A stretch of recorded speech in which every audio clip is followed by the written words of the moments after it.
All right. Good morning, everybody. So Pete and I are sitting here, and if you are one of our Methodist media people, we do this every week, or not every week, every month on the third Saturday, 10:30 to whenever we're done. But in the meantime, when you aren't able to get there, which today it's just Pete and I, so we're just going to record our discussion because we were just about to go and start into the discussion that we were about to have. Um, uh, you can jump in and you can always check the Facebook group. So it's the Free Methodist Media Connection. Really easy to find on Facebook. We've got new members. We've got all kinds of good stuff going on. Fun memes there. Yeah. I know. Yeah. Well, that was from one of our admin people. And I'm like, yeah, you know what? I'm going to bless your meme just because you asked for it. So, but today, Pete and I, so just as a matter of introduction, this is Pete Wilson. Hello. He is the media. What is your official title again? Production director. Production director at Purpose Church Pomona. Used to be Pomona First Baptist. It's one of the Transformation Ministries churches. They're really legally First Baptist Church in Pomona. Right. They are one of my favorite inner city churches. They have made a point of connecting both with sort of the local community and the broader community, and they've really been able to do a lot of stuff that many churches that sort of focus one or the other don't. It's a big church it's the biggest little church you'll ever attend, is what they say. Big emphasis on small groups too, that's a really big deal. Yeah. So For sure. So yeah, Pete, how many on a Sunday? I'd say right now we're having about probably 1,500 to somewhere around that number on a Sunday. Not bad for post-pandemic. Bad. Yeah. I mean, it's folks have come back. We've started to kind of see some, pre-pandemic numbers and things, the new normal after the pandemic. So. Exactly. Yeah. Yeah. It's funny. Many of our churches in the Free Methodist Church, we had churches that were running 300 to 500 on a Sunday that are like, yeah, we just hit 2. This is the first Sunday we've hit 2 in like years. Yeah. And they're stoked. They're super excited, which is great. I mean, that's, and still a lot of people that are attending online only. So yeah, it's interesting because I think I've interacted with a couple people, and some of them are just kind of out of the habit. It's not even that they have a good reason. One person, and I actually need to be a little bit more aggressive on holding this person accountable, because I told them, I said, wait, you're just not attending because you're lazy? You just told me that? So I gotta get on this person and be like, no, you need to come, and because they have potential to be like in our tech team. Right. And I'm like, or they're just they have a strong interest in it. I'm like, no, you come on. But Pete, there's the Sunday morning crossword. I mean, it's funny because I find myself watching it's different because I live in the mountains. So and I've been to all of our churches. I know what's going on up here. It is what it is. But I watch a bunch of our churches, kind of jump around between the various services. And it's funny because I'm like, so what is the thing that, because I'm not there, what's the thing that I'm missing? And the reality is it's this.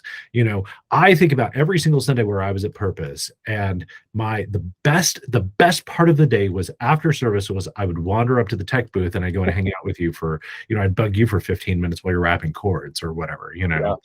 And that's what I miss. That is one of the things that I definitely miss is the, Oh, I'm with you on that, because having been in church literally since I was in the womb. Yeah. I was, and sure, I can sit through a service and good teaching, good musical worship. It's important, but man, I'm with you. The most important part for me is those interactions I have with people. Yeah. And that's why I'm always kind of like bringing up in meetings is we don't have that space. We're always like, everybody, we're starting the service, people trickle in. It's because they're not just because they're late, because they're out in the lobby talking to so-and-so, yep, that you see once a week. Okay. That is exactly. And it's like, this happened? Oh man. Okay. Tell me about it. That's to me. I mean, that's why we go and worship together, right? I have zero problem with the people who are wandering around in the back. Like I will like it's funny, I know a bunch of worship pastors who will totally like in the one for nothing, right? They'll totally do the come on guys, let's all get in. Hey, I see you, Mark. Hello, why don't you come on down? Yeah, there's a spot right here for you. Like I'll talk with people in the one for nothing. Like I'll talk with them, but not like I don't want to do the hey, get in your seat. I don't care. Like the opening song, no big deal. That's no big deal. That's that. There's a reason why we call it a one for nothing. But like, yeah. Okay, so Sorry, worship pastors. have you? Yeah. So did you get the email from APU about this Angelus Worship Summit thing? Have you seen this? I only get the alumni where they want my money. Sorry. They ask you for money. So they have this event coming up, and it's specifically for local ministry, worship artists, that sort of thing, like youth leaders as well. It's $65, but if you are Free Methodist, there's that link in the email, and you can actually email me directly, but or talk to me on the Facebook page. But we're actually paying for people to go. So, but apparently, like I was talking with some of the speakers, and this is going to be really cool. Like they've got youth specific stuff oriented for like youth leaders that want to build their groups, want to build their volunteer groups, and nice. Right. Like I was super impressed. And it's one of the guys he's not Yorba Linda Friends. He grew up in Rose Drive Friends, which is across the freeway. But like he and Tatiana Leonard and some of our people who have been at some of our bigger churches, they're speaking there about that kind of stuff. They've got what's his face from Yorba Linda Friends, the worship leader guy, and he's an FM guy. I don't know why I'm blanking on it. I don't know.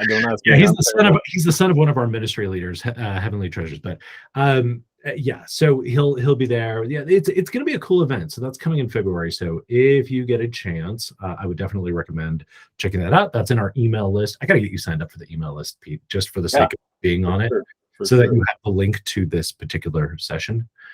So one of the things that we were beginning to talk about was being able to manage Angel Ramirez. No. Sorry. Dave. Dave. I know. Galton. Is that how you say his name? Yeah. Oh yeah, Dave. Yeah, Dave. He's worshipped at our church in the past. Yeah, he's an awesome dude. Is he really? Yeah, he's a cool guy. Yeah, he was many years ago with some of our young adult stuff. He was tied into that mix. Yeah. Yeah, I like it. They're like local. They're like Glendora area. Yeah, I think he would kind of be like one of our guys that would fill in. Yeah, he was. Yeah, he was cool. Good guy. Awesome. So, so one of the things that we were talking about was the fact that we have, as your church begins to grow and as you begin to develop, and especially with like these remote people, trying to plug volunteers and people in remotely, one of the problems that you run into is like, hey, yeah, we have this postcard that we want to send out, but we need to do an update, and we need to make sure that you have access to the right file, and that you're getting the right notes, and that you've got the right media, and that you have the approved logo, because the logo might not be the approved one because somebody did a version of it that wasn't the right one. And this goes for both, like this goes for video, this goes for slides, this goes for like, even like if you're simply managing a set of backgrounds for your pro presenter on Sunday, right? Like what are the approved ones? Because like I swear I've been in Sunday services where I'm like, I'm not sure if you chose that correctly for that background. Aside from the fact that I can't read the lyrics, I'm also so distracted by what's going on in the animation that like you don't want to soar through space. And the space ones always make me laugh, especially when it does like the turn. It's like you didn't need a turn. Are we at a rave? That was very like 2008. Like that was like totally what the backgrounds were back then. Yeah. So one of the things that we were talking about was, how do you manage your assets, right? Now, here's the thing: is that we've all used Dropbox, we've all used Google Drive, right? Like the network drives are phenomenal, right? Like I'm a huge fan of being able to share files over Google Drive and all that kind of stuff. And Google Drive actually has the best, like in terms of being able to do it inexpensively, it is probably the best way to be able to do it, because you can always share a file with like a free user. And so you're just paying for your own storage, as opposed to Dropbox, where everybody has to have the same size account. I've had people send me video files and they're like, yeah, it's just a few gigabytes. I'm like, I have a free Dropbox account. I didn't pay for one. Like, make me pay for something.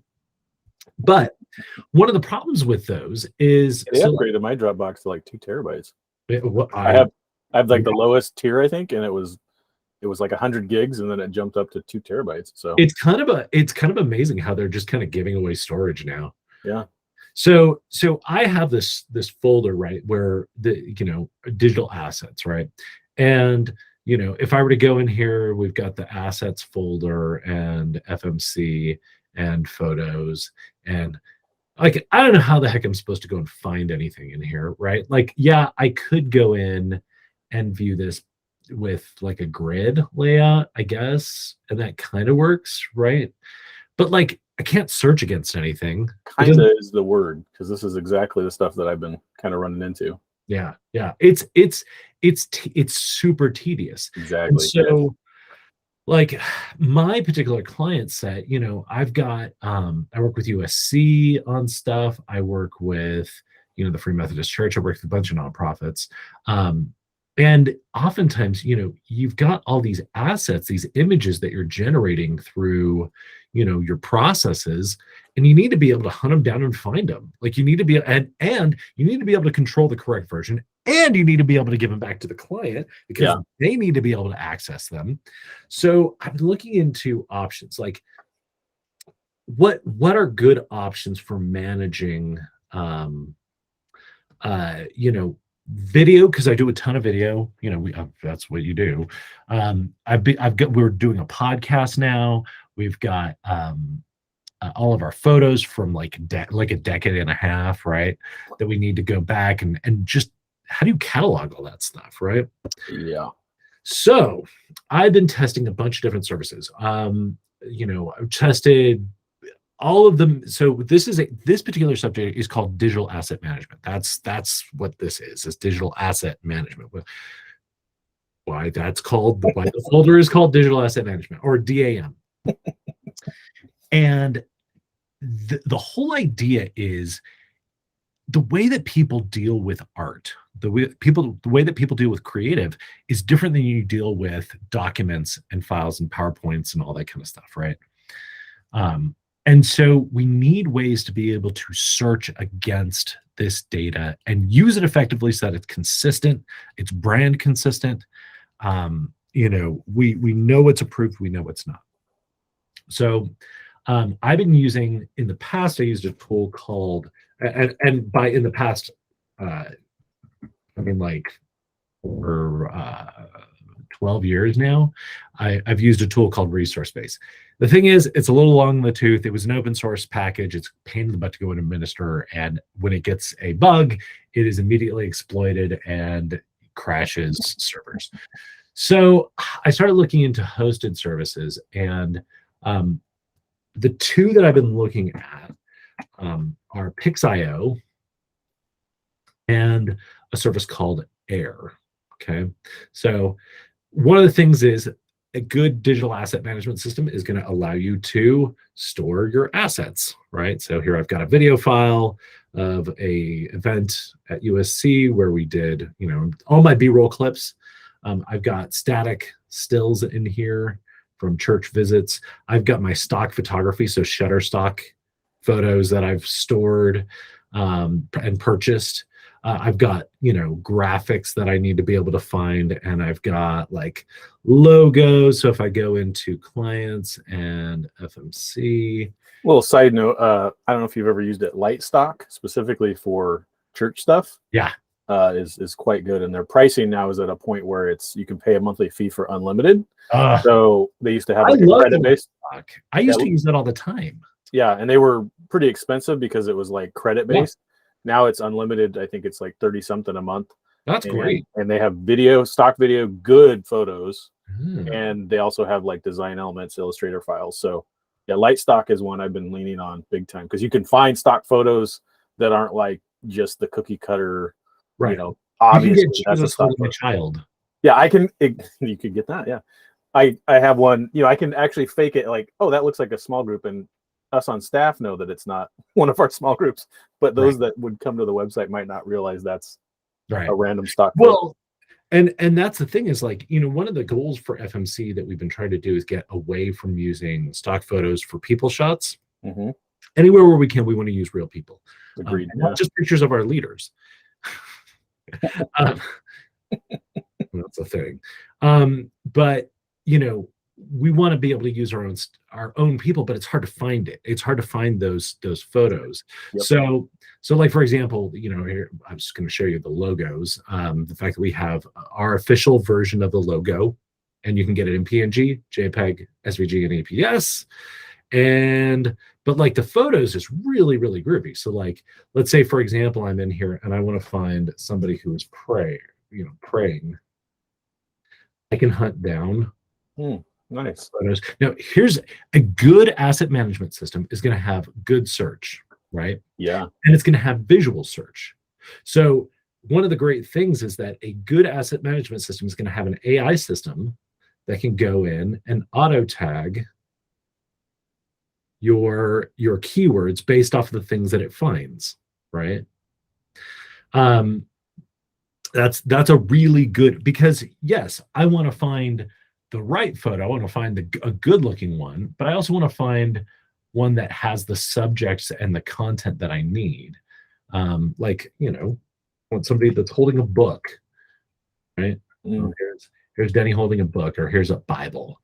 You know, in every single case, it found somebody reading a book, in this case, a Bible. So a good system is going to be searchable. It's going to be super quick to be able to move between things. So like, for example, in FMC. Sorry, did you just dump everything? Do you just dump it like into just the library and it auto sorts? Now, the dates I actually did by hand. Okay. I had the date-based folder set up a while ago. Got it. But like, you know, I can. You just dumped everything into a date, like a year folder. And then from there it auto sorts. Right. Exactly. That I like. Yeah. And actually, I'll show you that really quickly. So well, actually, let's get back to that, the other necessary thing. Okay. So one thing that is super, super necessary, and I'm going to close off some of my windows here so that I'm not, you know, making everything visible. And maybe I should go over to that window. So can I tell you how dumb I am? I've never used profiles in Chrome. Oh my gosh. I'm an idiot. I'm completely a moron. Oh my gosh. I've never used profiles. So I go back and forth between like incognito, and it would, I don't know why I'm so stupid, but yeah. And it just changed my life literally, because I have, you know, multiple accounts that I need to be logged in. And when I need to close it, obviously, like if one's in incognito, I lose everything. And I use a thing called One Tab. Yeah. One Tab is my life. Like I can close everything. I've been using Google, the grouping tabs. Yep. Because I have, like, on one account, I have 64 tabs open, but my computer's like, no problem. Because I also use the Great Suspender. So like it puts them to sleep when I'm not using them. So I have 64 tabs on one account open, and my computer's not even warm. I regularly will have, so it's funny because like I have to send mail from my FMC account, but I have it forwarded to my managed Word account. But I have to open up the FMC thing. But what's brilliant is it keeps track of my bookmarks. I love that. I love being able to have my bookmarks stored per account. Yeah. So helpful. But okay, so one of the things about this is, you know, so in Air, right? So this is Air that I'm showing you right now. Got it. And so if I go into this Air folder, it's just like Google Drive, right? Where I can go in and see, oh, okay, here's here's my client, FMC, photos, and all I did was dragged it to the folder, right? Oh, that's brilliant. I know, right? Now, here's where things begin to get really kind of groovy is, so being able to store stuff, find stuff, that's great. That's really important. But it's the interaction between your local file system and now here's the thing, Air is very Mac centric. Pix.io is not. Pix.io actually has a similar integration, but where the file system is your Google Drive. Okay. Gotcha. So I literally have a duplicated system between the two, not because I'm using them both, but because I'm testing them both because we needed to see which one worked best. Pix.io is amazing because every one of these folders is just a Google Drive folder. It's just so if I can open it in Google Drive, I can edit it, right? Go back and forth. Yeah. One thing about Pix.io is that they have better metadata support. So like, for example, this actually has the EXIF data in it for the photo, which I actually do use because sometimes I want to use just my Sony shot, and sometimes I don't mind my Nikon shots. Air does not have that built in. It's actually something that they just have, it's a JPEG, right? But one thing about Air that they do have, and this is a Mac only sort of feature, but this is pretty amazing, is open in Finder from a web page. Hold on. Oh, hold on a second. I'm going to go get these other ones. Let's say I'm over here, open in Finder, and it opened it up right here. Oh, wow. That's cool. Yeah. So what's great about that is I can do a search. I can make a board. So I can actually create a project board that's just my own, right? Now, is that a cloud-based folder, the Air folder? Okay. Yeah. Like Google Drive. So I can create, but that's why it's the Air named thing. Yeah. So that functions very similar to kind of how Google Drive is now. Right. Well, Google Drive does the other way, but it doesn't do back to Finder to your local file system. From the web, correct. Right. Yes. Right. Yep. So but you can go the other way. From the Finder, you can actually get links. Yeah. Right. Yeah. Right. So the advantage of this is that you're able to use, you're able to do visual search. You can put together, so like say, for example, I'm in my stock photos, right? And I'm going to go over here. I'm going to say, I want to use this photo for a project that I'm working on. So I'm going to add it to a board. And this is a project board now. So we were talking about that postcard, right? You've got that postcard art.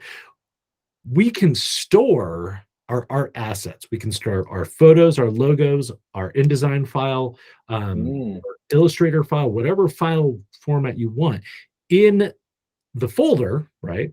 But we can also take and add assets into a project board as well, so that those original files, so let's say, for example, the stock photos, I don't want to go and copy them. I don't want to have copies of photos all over the place. I don't want to have copies of logos because logos get changed. And I want the logos to always be the most recent version and the correct version, right? So if I have a board, the board is just kind of a virtual collection of things where I can make notes and all that kind of stuff and add comments and all that. Which is the other part of an asset management system, is that it's got additional metadata related to comments and curation, right? So like this is where we get into, oh, I didn't realize that would be a thing. So annotation, I can go in and say, I really like the use of this woman. But in an earlier shot, she has visible tattoos, which I know she does. I know that because I've used a bunch of photos with her. And she's got, like, on the outside of her arm, on I think it's her right arm or maybe up on the top, she's got a bunch of visible tattoos. If you don't want to have tattoos in your shot, you need to be aware of that. you can do comments, you can do @, you can do all that kind of stuff. And then, so let's say, for example, we really wanted to get in here, we can manage versions of files. Now, this is where for asset management, because like, for example, I use this for video production. If I'm looking for B-roll, I need to be able to find B-roll with this in it and this in it and this in it and all that kind of stuff. But sometimes my versions change based off of I did a color grade and then I did another pass on the color grade, or I shortened it slightly, or whatever. You can add versions of files. Okay. And so like there's a ton of amazing stuff that you can do with this stinking thing, because it's not just managing files. Like Google Drive, it wouldn't keep track of that. It wouldn't keep track of for sure. Yeah. Neither does Dropbox really. Yeah. Frame.io does, but it's just video files, right? I mean, I love Frame.io, don't get me wrong. But this does all the stuff that Frame.io does and writes it back to your local system. So in the case of that postcard that we were talking about the InDesign file where, hey, yeah, I need to make sure this person has access to all this stuff. They could either log in using the asset management system. They could log in using the Finder plugin. There's all kinds of different options for being able to get there. Now, again, Pix.io, if you are a multi-platform shop, if you're using Windows or and Macs, this is the perfect solution. Now, it doesn't do the stuff where you can go back to the file back in Google Drive. Actually, it does. It can take you to Google Drive, but it doesn't take you back to your Finder. Gotcha. But it does all the same stuff, all exactly the same. You can actually do photo edits in the asset management system. It's pretty amazing. Well, and that's what I've been finding for me, why I have so many tabs open, and the groups are great now, because I can kind of basically, if I have my Finder open with the project assets, and then I can have that Google Chrome tab open, kind of like with the Google Doc that I'm working off of, whatever it may be. And then I can kind of have those open. And that's kind of been my workflow with Google Drive that I've found has been working pretty well. Well, and being able to nail down, like a lot of times with project-oriented stuff, like you can go into your folder in Google Drive and say, oh yeah, I want this asset, this has you can actually mark them and create shortcuts into a project folder so that where they're at. And you aren't making duplicates, you're just making shortcuts. Yeah. That's like insanely powerful. It doesn't have that visual search side. Exactly. Which drives me bonkers. Like if Google had that, I wouldn't need this. Yeah, exactly. And then there's always that one thing that's lacking that you need. I know. Well, and then welcome to life in Google. Do either of these, because we've been getting into the world of ClickUp and automating basically specifically for us all of like our forms on our website. So we need those to come in and autofill somewhere rather than just an email. So we've been using ClickUp. And so do either of these kind of integrate with ClickUp? Because that now with Teams, so-and-so is responsible for That would be amazing if you could integrate with that. So assets, I realize I'm talking off camera now. Here, let me do this. I'm going to go back over because I don't need to go and share the whole screen. I'll share just the window. There we go. And that way I can bring it back over here and I can actually talk at you. So in this particular case, I could create a share link, right? And then I can drop it directly into ClickUp. As so let's say, for example, we've got the monthly media meetup, right? And I'm like, oh yeah, I really like this. And actually we do this all the time with Shutterstock. We'll actually create links. I love doing this. So like if I go into Shutterstock and I'm going to go prayer, and we'll just grab this and we'll say, I want to share it, copy. So like I can actually drop this in as a link inside of it.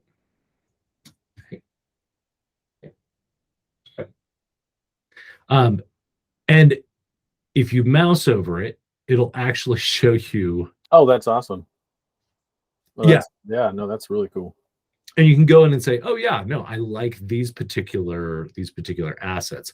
I mean, you could do a very similar thing by so well here, let me actually, I'm going to turn this off. So I'm going to say turn that off, and I'm going to go over to FMC because I think I've already shared this. Share link. Yep, I've already got one. Okay, so if I go into photos and I go into, let's just pick one of these guys here and share. Nope, I just want the link. Generate a CDN link. This actually is pretty cool. If you want to use it on your website, you can actually link directly into into the library. Uh-huh. Oh wow. Uh-huh. So it's hosted in there, and then you can use it on your website. Uh-huh. That's pretty awesome. So here's the embed with the photo itself. And ClickUp can actually handle, you can handle like different attachments and all that kind of stuff. So yeah, so as you're working through a project, or this is the other thing, like with Air, Pix.io doesn't really have the same workflow, which is interesting. It's more of like a folder based sort of thing, right? Pix.io or Air allows you to go and say, okay, well, let's create a project around this, right? So I'm going to do a board, and we're going to call this 2301 working with Pete. And we're going to create the board. We add it to a board. So now I'm going and I'm working inside of this board here, which is a project board now. And I can share that with Pete. I can add him as a guest. He can make comments. He can do, oh yeah, I hate this photo. This one sucks. I like this photo. We can say postcard for upcoming worship session. I can start it and add it in, put it in my favorites. I even create a project. In fact, I probably should do this. X, put that in there, and now I've got it sorted correctly. So it's a little bit like it's sort of like a B side to ClickUp, being able to go in and manage your comments and annotations on things. I like this. I don't like that. I like this crop. I don't like this. Can you do a recolor in black and white so you can see different versions? That's really the advantage of using the asset management system as opposed to ClickUp. Now, ClickUp is brilliant. If ClickUp had like a file system, yeah, we wouldn't need this. Like I just use ClickUp because, I mean, let's just be honest. ClickUp is the finest project management tool ever made. Yeah, I know that's what our team is kind of jumping into right now, really digging into that with Kyle and then some others, especially the automation features. Yeah, we just have so much stuff that we've been doing. Because to me, I'm like, if I got to do it manually, just send me an email and I'll deal with that. But if it gets automated, that's kind of life changing when you've got. So are you using their forms? Are you actually using? Are you actually generating using their forms option? I don't know. Oh, well, let's talk a little bit. Okay, so instead of what is that in place of like a Google form? Oh, I don't know that we are. So let's say we've been using Zapier to link our Google form. So the Google form gets filled and then it populates the ClickUp project or whatever it is. So I'm the least knowledgeable because they're working on it, my team, and then they'll bring me in and get me up to speed on it. So nice. So it's basically it's just a form. It's just a form builder. It's kind of crazy. Like it's kind of weird. So you can actually do like request for new project. So where is that? Hold on a second here. Let me open this up. by dragging it into the area. So we can say task name. Name of your upcoming project. And then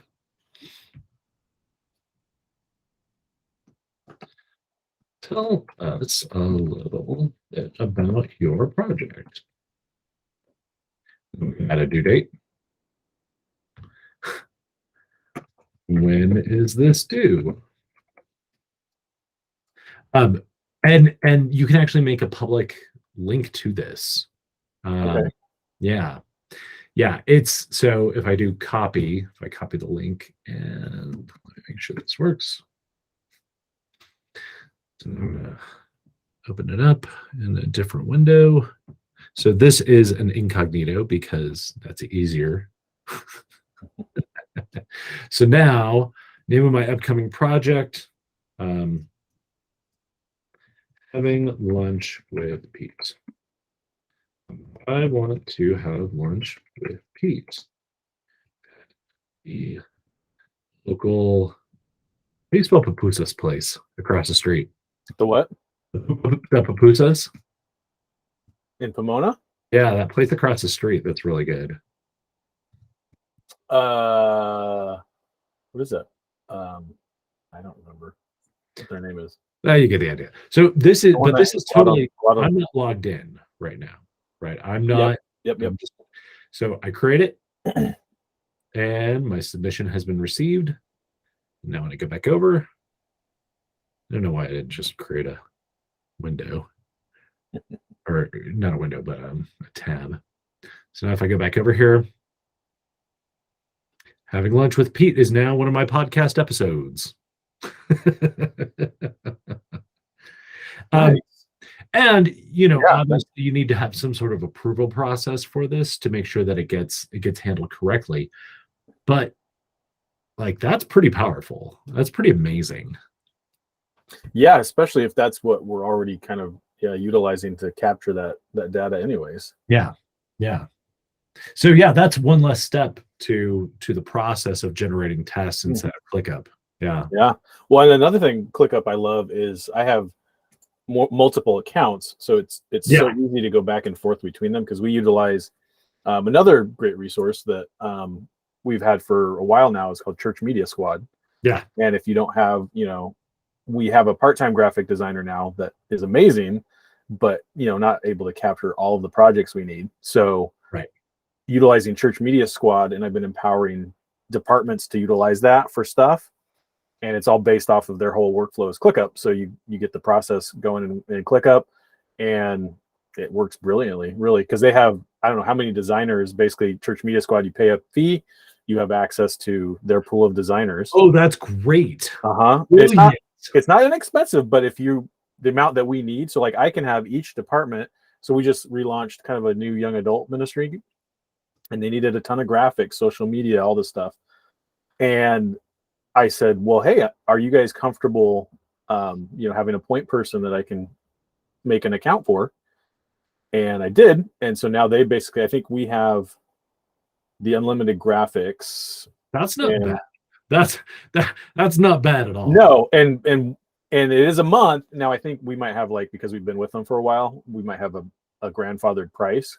Yeah. But still, as long as you're utilizing it. So like I can have our kids department, our student department. Yep. And I have, and going back and forth in accounts, I can jump in and help the process. Yep. But man, it's like real designers, and they have an approval process. And you can't get a part-time designer for $7,000 a year. I mean, that's just like, no, it's just not. And if you don't have in-house ability to do video, they have the next one up. Again, the price jumps, but what you're getting, if you're utilizing it, you get custom sermon bumpers, testimonials, event recaps. Yeah. I mean, all that. If you compare it, sure, I'm always a fan of if you can have a person in-house to do that. That's the best. Exactly. Right. But if you just can't, and let's say you're, so. Wow, this is brilliant. Yeah. This is fantastic. Yeah. Because like I know quite a few churches who ask, hey, do you have somebody who can do this? And it's like, I mean, to be absolutely honest, I don't, because they're already involved. Like they're already involved with their church. Like if I know somebody who does it, it's because they do it, Well, and as we were kind of before we started recording, we were talking about this too, is this is a good resource because if you don't have, like, I'm kind of hoping to explore interns. I haven't had the time capacity to do that for a while, but again, the amount of work to get some young kid that comes in and they're learning something, and the amount of time you need to spend, like you were saying, some of those projects, it might take 3-4 times the amount of time. It's going to be worth it in the long term because you're investing in that person to grow their skill set. But in the meantime, I know I haven't had that time luxury to be able to just sit down as much as I would want to. Sit down and spend a week where it might take me an hour to do a project. It's going to take me a week with this person. Now, once I've got that time invested, now they're going to be able to do it. But this is a good resource for that. And I mean, let's face it, media work. It is one of the most important opportunities for discipleship that you have, right? Like within the church, like because you spend so much time with the people that you're working with. Oh yeah, like that's where you are pouring yourself in. You're pouring your values. You're pouring your identity. You're like, this is why we do what we do. Yeah, Yeah. For sure. And so if you can, obviously, I mean, like, it's funny because something like Squad Media or Church Media Squad, it does short circuit that. Like it puts the premium on the deliverable, not on the relationship. Yeah. But at the same time, it still is pretty awesome. Well, and like I said, to me, it's if you find them like kind of a hybrid, because like the amount for us, we just have a lot of stuff that's needed. So to me, this bridges that gap of where we just couldn't afford the amount of design work needed for everybody, especially when some of this is like they want a good graphic for kids ministry for their class. Why should the kids be shortchanged good design just because we don't have the capacity to spend that? Now they can get custom good design. And then for me, it's actually kind of done a weird thing where it's now bridged me to other departments that I really didn't have as much interaction with. And I can actually resource them, get them something they're very happy with. And I wonder if they would use in terms of like an asset management system like this, where you could store your internal assets. Because I know you guys have literally 150 years of photos. Oh my gosh, that's why like this is like going to be a massive kind of like jumping off point for me, because my asset management is right now Google Drive, and literal hard drives. Like I have almost a petabyte or petabyte, however you say it, of physical drives on a shelf in like I found these little cases that I use, and they sit on my shelf at work, and I've got each one's 2 terabyte. I like to keep, I don't want to go too big, and then I've got them categorized alphabetically, and then I've just made like screenshots of the folders, and that's not the way to do it. No. So, how are you supposed to find that? How are you supposed to even deal with that? Oh, it's insane. And then each year, because we archive we record every service, all the online stuff. Now I just, again, the hard drives just keep, and then not having even touched all of the thousands of photos, thousands of slides, thousands of videotapes of VHS. Which another side topic I bought because it was on sale is the Topaz Labs. I don't know if you use any of their stuff. They're I've got their sharpener. It was the one. Is it the it's the AI one, the video enhanced AI? It's pretty amazing. Yeah, and that's one I haven't had time yet, but I got it because it was on sale, and my hope is with so much of this old footage we have is to start using that. Totally. So okay, so actually, in terms of the Topaz Labs, I actually had a photo. So remember I was telling you about the when I bought my A7S III, I did a still shoot for USC, and I think it actually shot it at the incorrect resolution because I had my cable in it. And so the photo was super soft. They were super pissed. It didn't work out super well. But what we ended up doing was I bought Topaz AI, and it recreated the pixels. They have this upsampling option that like recreated the pixels in it. Like eyeballs showed up that were not there, and I was like, this is kind of creepy. Like, this isn't sharpening. This is recreating Uh-huh. elements that don't exist. Well, the word AI is in the title for a reason. Yeah. Yeah. Yeah. It was pretty cool. Like, they were super happy with that photo. They were like, it looks a little weird. I'm like, I know, it's because it's AI. I'm like, but it's once you print it, you're gonna get it down to this size anyhow. So it's gonna look great. Yeah. 100% worth the purchase. Yeah. Yep. Yeah. Topaz and another AI one for video audio is RX9, Isotopes RX9. Do you have that? I don't think I do. I've used I know Isotope is amazing. Yeah. So the RX series is for their repair. It's their audio repair tool set. Okay. And it includes like it has a de-reverb that is spooky, like spooky good. They've got a spectral denoise and then a voice denoise. That the voice denoise, it's like super present, like incredibly present. Now I've switched to using the Resolve one just because it's faster and easier. But it's a VST, so it works with everything, you know. Well, there's an Isotope compressor that I use in Adobe Audition.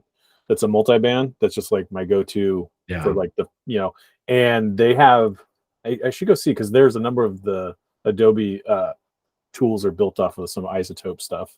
Oh, interesting. Yeah, they have a de-reverber that I didn't even know existed, and we had something. I was like, hey, there's a de-reverb. What does that do? And it worked. It made it better than it was. Yeah. So yeah, it's amazing how much a de-reverb can actually do in terms of noise reduction. You know, getting those weird transients out. And, I mean, it was only very recently I literally would have that conversation with people. Yeah, if you have reverb, you're done. You can't get rid of it. Yeah, because that wasn't a thing very recently ago. You couldn't get rid of reverb. Yeah, but having the AI where it can actually, you know, like it actually analyzes what's the bounce rate, how, you know, what should we expect, how do we recreate all of the normal audio signal. Yep. No, it's pretty insane. Yeah. There's a few packages that have just blown me away that, you know, in terms of the AI options. Well, and getting back to the digital asset management. So in Air, they have the AI built in. With Pix.io, it's like $20 for 1,000 credits.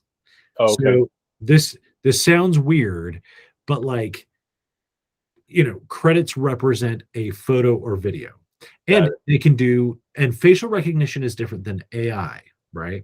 So you can run the facial recognition through it. That's 1 credit. And then you use the AI to go and auto-generate your keywords.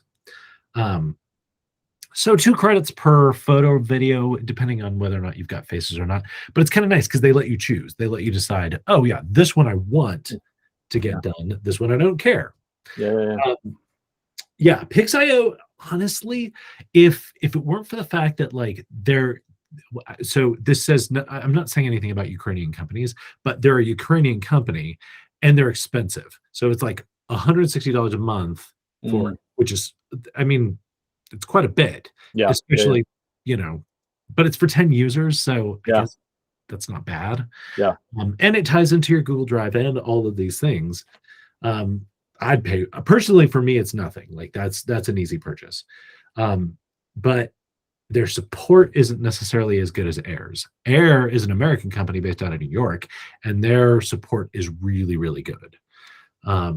So it's, I don't know, it's kind of one of those 6 of one, half dozen of the other. You kind of have to decide where, you know, what makes more sense for your organization. I like the tools inside of Air a little bit better. That's just where I'm at. I'm probably going to end up going, like when I choose one, I'm probably going to end up choosing Air. I'm not 100% about that, but you know, it's kind of where I'm at. Yeah. Oh, the other thing that we're using it for, this is actually kind of fun. We're using it for proofing. Okay. Like if we have a video that needs to get comments, so this is the announcement. We have a CCF announcement. So like, hey, I want you to jump. Ah. What? Oh, I'm not even sharing my screen. Hold on. That was dumb. You're sitting there laughing at me as I'm like thinking I'm sharing my screen. Okay, here we go. So they have this pretty groovy, you know, you play back a video, but you can do per frame annotation. Oh, nice. So I can go in here and I can say, actually,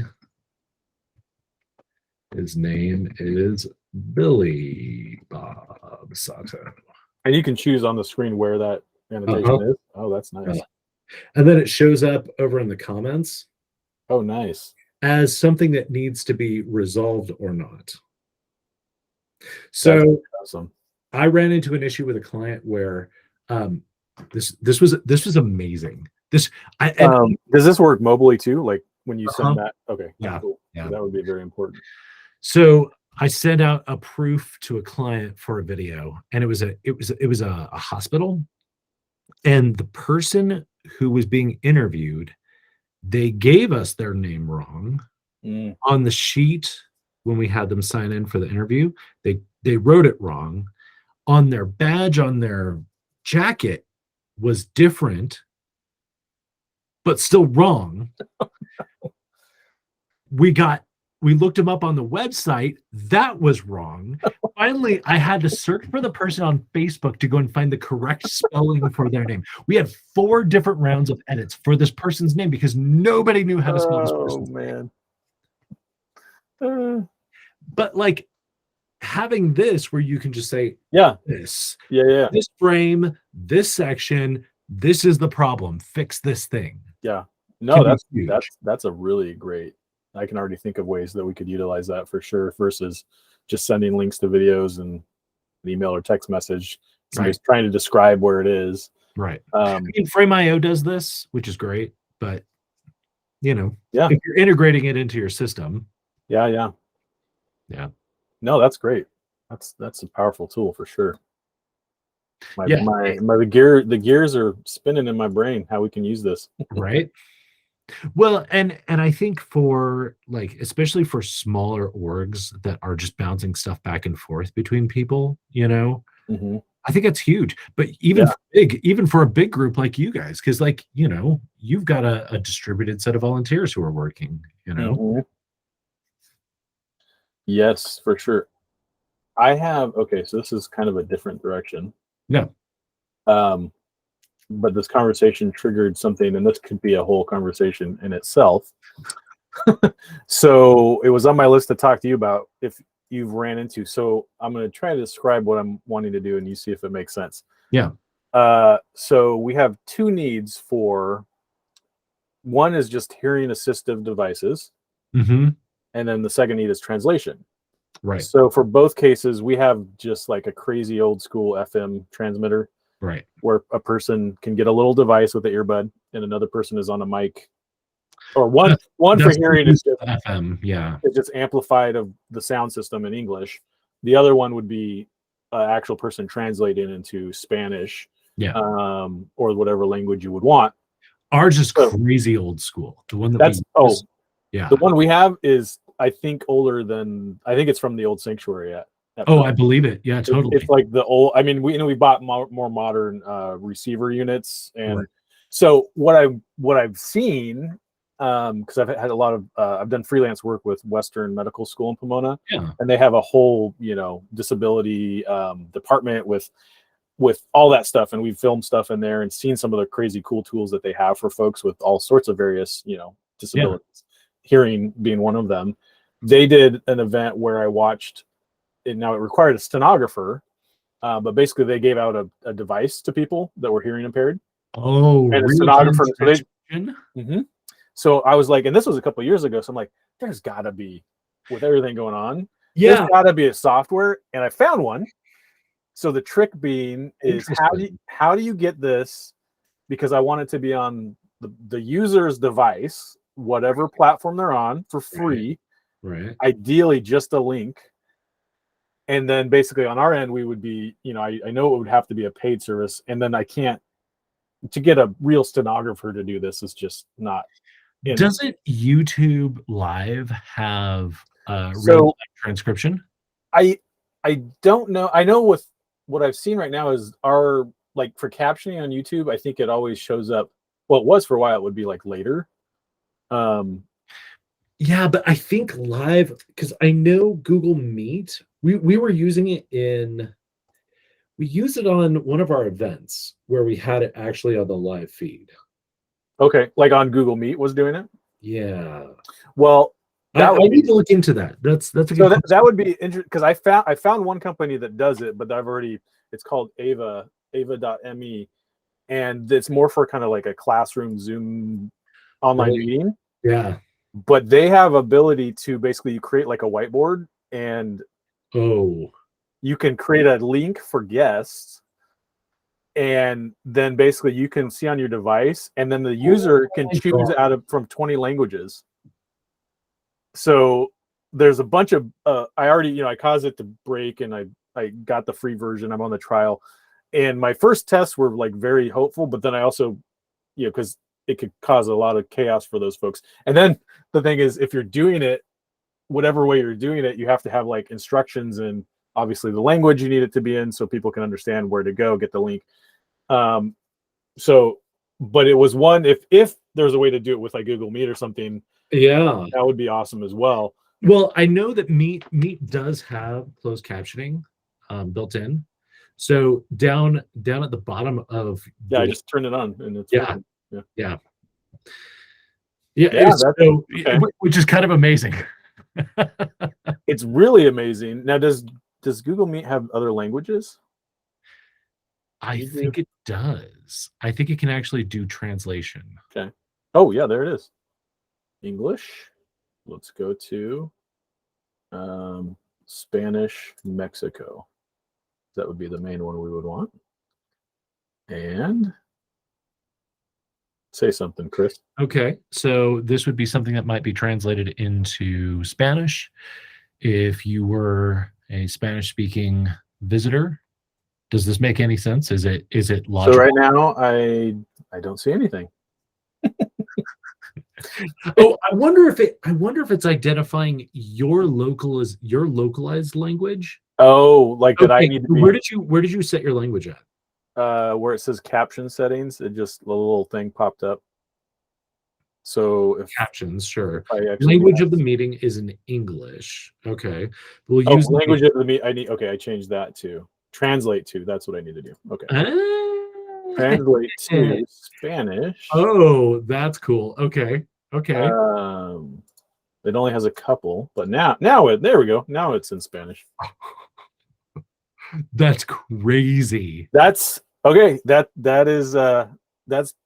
what I'm looking for. And then so we need to put a link in the show notes for this, because this is everything that we were doing was completely blanked out. Nobody could see what we were doing, but what we're looking at is astounding.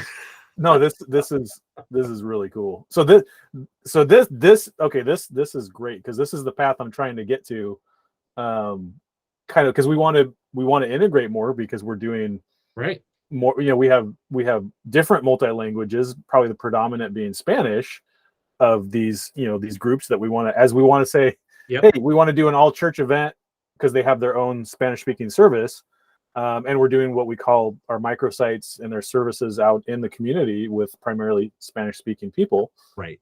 And when we have a big event, let's say like Easter coming up, and we want it's an all-church event, have that up on screen in real time is huge. Exactly. And we've done the hearing devices, but again, something that because this is what we need to figure out. So boy, that it's funny, because we're doing an event for our pastors. April 1st, we're doing an event for our pastors that is Easter for our church leaders. Oh, nice. Church leaders never get to celebrate Easter. Just be there. So True. Apparently, we're gonna have like a stuff for kids, and all the stuff that you might do for an Easter service, but it's just for our pastors, which is pretty cool. But we're like, how do What we happens if I talk do in this Spanish? multilingual in a really seamless way, you know? That Yeah. might work well. That's cool. Yeah. So let's see. Let's, yeah, they only have a couple languages because that's the other one for us. We have primarily Spanish, but we have an Arabic speaking service. Right. Right. We have Yeah, we've got Korean. an Arabic congregation too. Yeah. Yeah, we have a Korean fellowship. Oh, wow. And I don't know that we have anything Chinese specifically with our whole global and international ministries. But I think those Spanish, Arabic, and Korean are kind of the main that we have. And that's when we're actually talking about. There's been we've been using Zoom, and I get to be the bearer of the news this coming week of, hey guys, we're not going to be paying for Zoom because we pay for Google, so we need to be using Google Meet. It's so like, man, Zoom is so bad. It's so bad. Well, yeah, I just found recording that statement, but I'm going to put it out there for the world to hear. Zoom is a terrible piece of software.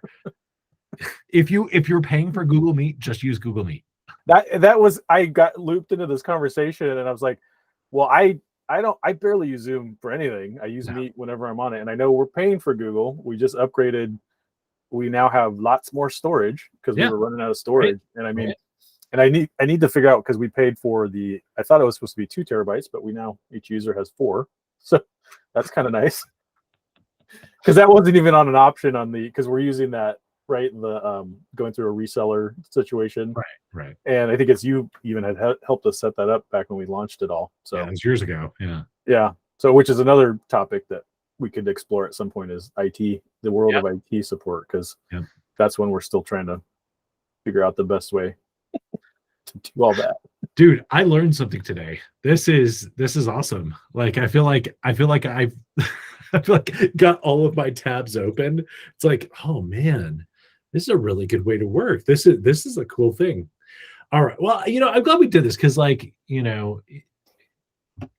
if this was helpful to you, you should totally show up to the meeting next month.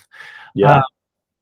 But this was super, super helpful. And I, just to be, absolutely honest, like all of these software options, we're always constantly like trying to evaluate them. Like everything's in evaluation mode. Nothing is ever in, I will always use this, except for Google. I have to say, Google Workspace, I'm done. I'm not looking into other cloud storage systems, which creates issues, and let's face it, ProPresenter is the only piece of software that does what it does the way that it does. I mean, for now, there's yeah. So, but everything else is optional. Yeah, no, agreed. Yeah. Yep. Well, I'm gonna shut this down, but this was awesome. Anything you want to add, Pete? I'm just still my brain is now going on this translation in Google Meet, man. That's the thing. You still have it running in the Yeah, it's still running. I'm gonna, because that is one of the tasks I have, is to figure that out, and not just for a one-off event. I want to have this available for any Sunday, so that we can, somebody that speaks another language or is hearing impaired. I think this for our annual conference, we'll absolutely use this. Yeah. Like being able to watch, like what was crazy is watching it split statements into sentences. Like it knew this is a clause and this is a new clause, but like it would just write out the words and then it would fix it on the back end, which was pretty cool. It's like, oh, it actually got meaning. It got like actual. Well, and this makes sense because I've used now, just my neighbors. They speak Spanish only. Yeah, totally. And so trying to interact with them, or being in Pomona, somebody walks through the parking lot, they try to ask you a question. I need to be better at speaking Spanish, but I was like, wait a minute, I got a device. You open up Google Translate. We and I just talk into my phone, and then I have them talking to the phone, and we communicate.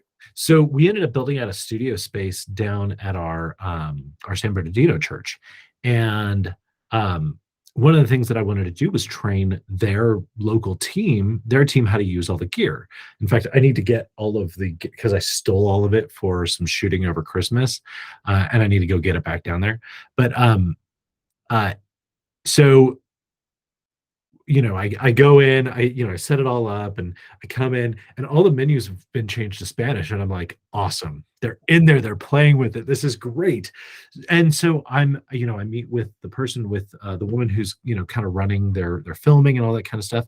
And she is pretty much Spanish only. Like her English is very, very limited. Mm-hmm. And we totally did that. We totally did the real-time translation back and forth. Cause like there's technical terms I don't even know where to begin to translate. Yeah, exactly. And what's funny is I found myself using more Spanish because I felt more comfortable. Mm-hmm. She was using more English because she was more comfortable. Yeah. And the rest of it was translating for us. Yeah. It was surprisingly cool. Yeah. No, it is. I did it in India when I was there. Oh, that's cool. Because they had the dialect of Hindi where we were at, and the people we were working with, they all had Android phones. And I said, well, you have Google Translate, because I showed them mine, and they're like, what is this? I'm like, you have it. So they didn't even know they had it on their phone. I got it open for them, selected the language, and they were just like, what? Yeah. And then I figured out how to make the fonts bigger, because the gentleman I was working with was older. So I made his font huge. He was like, oh, thank you so much. That's so cool. That's amazing. That's so cool. And I'm an iPhone user, and I haven't figured it out. Yeah, well, I like both.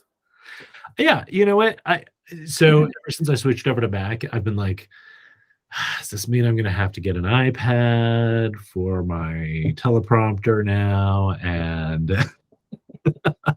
because my teleprompter tablet is really long in the tooth. It's like, yeah, battery's not lasting super long, and but you can get the cheap iPads, like $250, something like that, for like the really, really expensive ones. And I get everything refurbished. I've got a couple places on eBay they're a few generations older. The only thing I've ran into was I just got one for Lily for Christmas, and because she had a super old one, so I'm like, I can't buy a new iPad for this kid.